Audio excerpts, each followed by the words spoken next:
कहानी आयरलैंड में शुरू होती है, जहां हम शियोवन से मिलते हैं, जो एक शांत और बुद्धिमान जीव विज्ञान की छात्रा है जो अपने पीएचडी शोध पर काम कर रही है।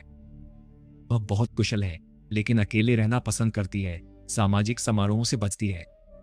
जब उसके सहपाठी लैब में जन्मदिन मना रहे होते हैं, शियोवन अपने काम पर ध्यान केंद्रित रखती है। पार्टी में शामिल होने में उसकी कोई दिलचस्पी नहीं होती।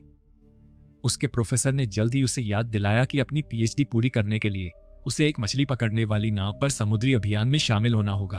उसका काम यात्रा के दौरान किसी भी असामान्य समुद्री जीवन या मछली के व्यवहार का निरीक्षण और रिकॉर्ड करना है। शियोवन जाना नहीं चाहती क्योंकि वह सामाजिक मिलजोल में अच्छी नहीं है और नए लोगों से मिलना पसंद नहीं करती। लेकिन प्रोफेसर जोर देता है ये उसके शोध और व्यक्तिगत विकास के लिए महत्वपूर्ण है। अनिच्छा से शियोवन सहमत हो जाती है और यात्रा पर निकल पड़ती है। घाट पर वह जॉनी से मिलती है, जो एक दोस्ताना चालक दल का सदस्य है जो मछली पकड़ने वाली नाव पर उसका स्वागत करता है। जॉनी के अलावा नाव पर 5 और लोग थे। कप्तान फ्रेया, उसका पति जेरार्ड, इंजीनियर ओमिद, सियारा नाम की एक बूढ़ी औरत और सूदी। शियोवन का लक्ष्य अपना शोध पूरा करना था, जबकि बाकी लोग मछली पकड़ने पर ध्यान केंद्रित कर रहे थे। शुरू में यह स्पष्ट है कि फ्रेया और जेरार्ड चिंतित थे। यदि वे पर्याप्त मछली पकड़ने में विफल रहे तो उन्हें अपनी नाव बेचनी पड़ सकती है। जॉनी ने शियोवन का परिचय सबसे कराया और जेरार्ड ने उसे आश्वासन दिया कि फ्रेया एक कुशल नाविक है जो उसे सुरक्षित रखेगी। शुरू में चालक दल को शियोवन पसंद थी, लेकिन जब उसने अपनी टोपी उतारी तो वे उसके लाल बाल देखकर चौंक गए। आयरलैंड में लाल बालों वाली महिलाओं को समुद्र में दुर्भाग्य लाने वाला माना जाता था। शियोवन इस अंधविश्वास के बारे में नहीं जानती थी और पीछे हटना कोई विकल्प नहीं था, क्योंकि विश्वविद्यालय ने उसकी यात्रा के लिए पहले ही भुगतान कर दिया था। जल्द ही वे अटलांटिक महासागर में निकल पड़े। जॉनी ने उसे सोने की जगह दिखाई जिसमें केवल 4 बंक थे और बताया कि वे शिफ्ट में काम करते थे और हर कोई सिर्फ 2 घंटे सोता था। शियोवन ने चेतावनी दी कि कम नींद उनके दिमाग पर असर डाल सकती है, लेकिन जॉनी केवल हंसा। फ्रेया और जेरार्ड धार्मिक होने के कारण यात्रा से पहले प्रार्थना करते थे। वे अभी भी अपनी दिवंगत बेटी का शोक मना रहे थे। थोड़ी देर बाद चालक दल को मत्स्य विभाग से मछली पकड़ने का डेटा मिला। फिर जॉनी शियोवन को इंजन रूम में ले गया, जहां वह ओमिद से मिली। उसके द्वारा बनाए गए पानी फिल्टर करने वाले सिस्टम को देखने के बाद वो उसके कौशल से प्रभावित हुई। शियोवन ने पूछा कि वह कहीं बेहतर जगह पर काम क्यों नहीं करता, क्योंकि वह स्पष्ट रूप से प्रतिभाशाली था। ओमिद ने स्वीकार किया कि वह ऐसा करना चाहता था, लेकिन उसकी पत्नी गर्भवती थी और उसे तत्काल पैसे की जरूरत थी। दुख की बात है कि जेरार्ड ने उसे अभी तक भुगतान नहीं किया था, हालांकि उसने वादा किया था कि बंदरगाह पर लौटने के बाद सभी को उनका भुगतान मिल जाएगा। बाद में शियोवन अपना शोध जारी रखने के लिए नाव पर एक शांत जगह पर बैठ गई। इस बीच फ्रेया और जेरार्ड को एक ईमेल मिला जिसमें उन्हें चेतावनी दी गई थी कि वे एक अपरजन क्षेत्र के करीब पहुंच रहे हैं, जो व्हेल की रक्षा के लिए एक प्रतिबंधित क्षेत्र था। जेरार्ड को इससे बचने का विचार पसंद नहीं आया। उसे डर था कि वे बिना किसी पकड़ के लौट सकते हैं। फिर भी उनके पास इसके किनारे किनारे चलने के अलावा कोई चारा नहीं था।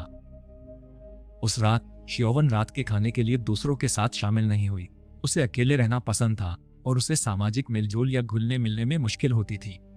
एक शाम जब वो डेक पर पढ़ रही थी, फ्रेया ने उसे देखा और पानी में चमकते बायोल्यूमिनेसेंट फाइटोप्लैंक्टन की ओर इशारा किया। शियोवन ने इसे वैज्ञानिक दृष्टिकोण से सराहा, लेकिन फ्रेया ने एक पुरानी कथा सुनाई जिसमें एक महिला ने खुद को समुद्र को सौंप दिया और अमर हो गई, और कहा जाता है कि चमकती रोशनी उसके बाल थे जो अभी भी लहरों के नीचे बह रहे थे। अगले दिन उन्होंने कई व्हेल देखी, जिससे शियोवन को आश्चर्य हुआ, क्योंकि व्हेल आमतौर पर शोर वाले मछली पकड़ने वाले क्षेत्रों से बचती है। इसके तुरंत बाद जेरार्ड ने रडार पर कुछ बहुत बड़ा देखा और अचानक नाव पानी के नीचे किसी चीज से टकरा गई और फंस गई। सब घबरा गए। रेडियो टूट गया। हालांकि ओमिद ने पाया कि इंजन ठीक काम कर रहा है। हालांकि निचले डेक पर सड़न के लक्षण दिखाई दे रहे थे। एक अजीब नीला तरल रिस रहा था। ओमिद ने शियोवन को बुलाया, जिसने विश्लेषण के लिए नमूने लिए। जब जेरार्ड ने जांच की तो उसने नाव के निचले हिस्से से जुड़ा एक जीवित जीव देखा। शियोवन ने अनुमान लगाया कि यह एक नई बार्नकल प्रजाति थी, क्योंकि शियोवन ही एकमात्र थी जिसके पास डाइविंग सूट था। जेरार्ड ने उसे पानी के नीचे जाकर देखने के लिए कहा कि नाव को किस चीज ने फंसाया है। वह सहमत हो गई। यह एक अज्ञात विसंगति का अध्ययन करने का एक मौका था। सतह के नीचे उसने नाव के चारों ओर लिपटे विशाल चमकते हुए टेंटेकल्स वाले एक बायोल्यूमिनेसेंट जीव को देखा। एक टेंटेकल उसकी ओर लपका और वह मुश्किल से बच पाई। हैरान, वह इसे समझा नहीं सकी। उसने जो देखा था उससे कोई भी ज्ञात समुद्री जानवर मेल नहीं खाता था। जेरार्ड और बाकी लोगों ने सोचा कि यह एक विशाल स्क्विड हो सकता है। उसे पकड़ने की उम्मीद में उन्होंने जाल छोड़े, लेकिन नाव पर दबाव पड़ा, जिससे उन्हें जाल वापस खींचने के लिए मजबूर होना पड़ा। जाल वापस खींचते समय जॉनी का हाथ घायल हो गया, और जब बाद में शियोबन ने उसका बटुआ उठाया तो उसने देखा कि यह खून और उस जीव के चिपचिपे पदार्थ दोनों से ढका हुआ था। चालक दल अब मदद के लिए बिना किसी रेडियो संपर्क के पूरी तरह से फंस गया था। कुछ समय बाद उन्होंने दूर एक और मछली पकड़ने वाली नाव देखी। मदद की उम्मीद में जेरार्ड ने सुझाव दिया कि वे वहां जाएं, ये सोचते हुए कि दूसरे चालक दल के पास बेहतर उपकरण हो सकते हैं और वे मिलकर लाभ के लिए उस विशाल जीव को पकड़ सकते हैं। केवल जॉनी और शियोबन ही जेरार्ड के साथ जाने के लिए सहमत हुए, जबकि बाकी लोग डर के मारे पीछे रह गए। जब वे दूसरी नाव पर चढ़े तो उन्होंने उसे लावारिस पाया, लेकिन डेक के नीचे उन्होंने पूरे चालक दल के बेजान शरीर पाए, जिनकी आंखें गायब थी। डरे हुए वे समझ नहीं पा रहे थे कि क्या हुआ था। जेरार्ड ने मान लिया कि यह समुद्री बुखार किसी तरह की बीमारी के कारण हुआ था। उसने शियोबन और जॉनी से कहा कि वे घबराहट के डर से दूसरों को इस बारे में न बताएं। जब वे लौटे तो ओमिड ने खुशी से घोषणा की कि उस जीव ने उनकी नाव छोड़ दी है, जिसका मतलब था कि वे आखिरकार फिर से आगे बढ़ सकते थे। सभी ने राहत महसूस की। अब वे घर जा सकते थे। हालांकि जेरार्ड ने फ्रेया को यकीन दिलाया कि खाली हाथ लौटना एक वित्तीय नुकसान होगा। शियोबन बेचैन लग रही थी। उसे यह अजीब लगा कि उस जीव ने उन्हें अचानक जाने दिया था। ऐसे जीव अपने शिकार को शायद ही कभी छोड़ते हैं, लेकिन ओमिड ने उसकी चिंताओं को खारिज कर दिया और उसे चिंता न करने के लिए कहा। बाद में जब उन्होंने फिर से अपने जाल फेंके तो वे बड़ी संख्या में मछलियां पकड़ने में कामयाब रहे, जिससे सभी एक बार फिर उत्साहित और आशान्वित हो गए। अब तक शियोबन और जॉनी एक दूसरे को पसंद करने लगे थे। वह चालक दल के साथ सहज हो गई थी और उनके साथ भोजन करने लगी थी। उस दिन सब खुश थे जब तक कि जॉनी को अचानक बहुत गर्मी महसूस नहीं हुई और उसने कहा कि वह समुद्र में कूदना चाहता है। सियारा और शियोबन ने उसे यह मानकर रोका कि वह नशे में है, लेकिन सच तो यह था कि वह बीमार था। जल्द ही उसकी आंखों में दर्द होने लगा। जब शियोबन ने टॉर्च से उसकी जांच की तो उसने उसकी आंखों के अंदर कुछ हिलता हुआ देखा। हालांकि जेरार्ड को कुछ नहीं दिखा और उसने इसे नजरअंदाज कर दिया। कुछ ही क्षण बाद जॉनी चिल्लाया क्योंकि उसकी आंखें फट गईं, जिससे छोटे परजीवी निकलकर सिंक के पानी में फिसल गए। शियोबन और सियारा ने मदद करने की कोशिश की, लेकिन जॉनी की तुरंत मौत हो गई। सब लोग डर गए। शियोबन ने चेतावनी दी कि कोई भी पानी के पास न जाए, लेकिन सूदी जो नहा रहा था ने उसकी बात नहीं सुनी। जब वह और ओमिड उसे रोकने के लिए दौड़े तो परजीवी उसके घावों में घुस गए, जिससे वह भी संक्रमित हो गया। उन्हें एहसास हुआ कि परजीवी खुले घावों के जरिए फैलते हैं, ठीक वैसे ही जैसे पहले जॉनी का हाथ घायल हुआ था। सूदी का संक्रमण अभी शुरुआती था, लेकिन जॉनी का पूरी तरह से विकसित हो चुका था, जिससे यह कहीं ज्यादा घातक हो गया था। जॉनी की मौत ने सभी को झकझोर कर रख दिया, खासकर शियोबन को, जो उसे बहुत पसंद करने लगी थी।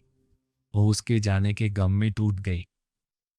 अगली सुबह सभी ने पानी के फिल्टरों की जांच की और पाया कि परजीवी नाव के पूरे जल प्रणाली में फैल गए थे। शियोबन ने समझाया कि ये समुद्री परजीवी थे, जो ताजे पानी में ज्यादा देर तक जीवित नहीं रह सकते थे, इसलिए वे कुछ ही घंटों में मर जाएंगे।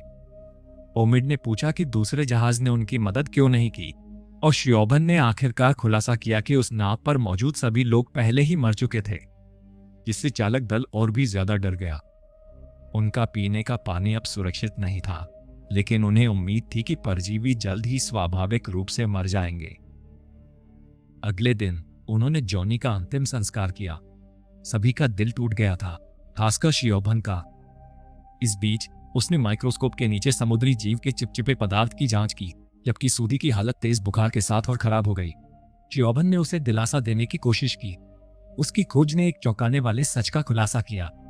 उस रहस्यमयी समुद्री जीव ने शायद उनकी नाव को व्हेल समझ लिया था। और सूक्ष्म अंडों से भरा एक चिपचिपा पदार्थ छोड़ दिया था। ये खुले घावों के माध्यम से मानव शरीर में प्रवेश कर गए और उन घातक परजीवियों में बदल गए जिनका वे अब सामना कर रहे थे। श्योभन ने चेतावनी दी कि हर कोई पहले से ही संक्रमित हो सकता है, क्योंकि उन सभी को खरोंच या मामूली घाव थे।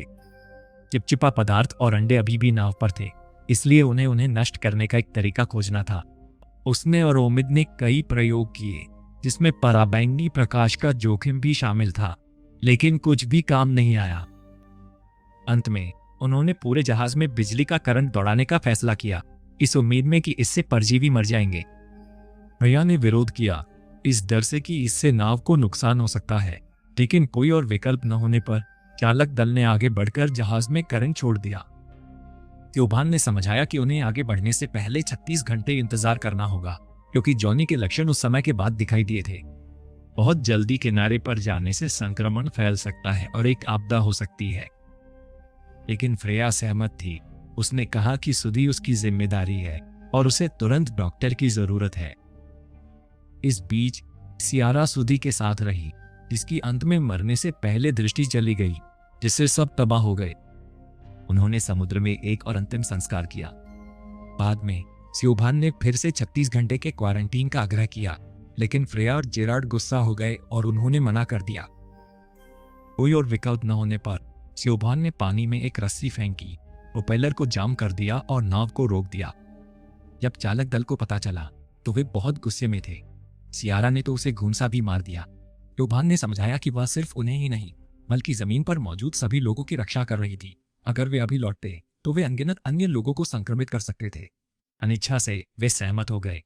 प्रिया ने फिर कहा कि स्योभान ने जॉनी की आंखों में कुछ देखा था और उससे सबकी जांच करने को कहा।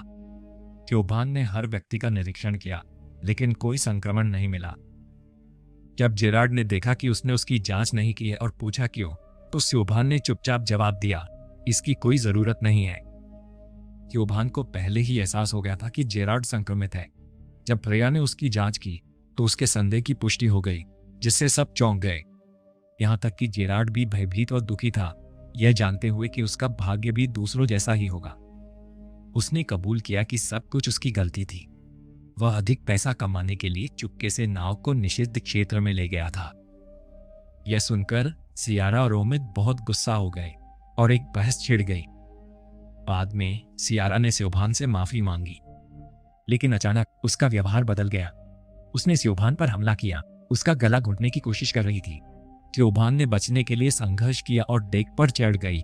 सियारा हिंसक उन्माद में उसका पीछा कर रही थी, जिससे साबित हो गया कि वह भी संक्रमित थी।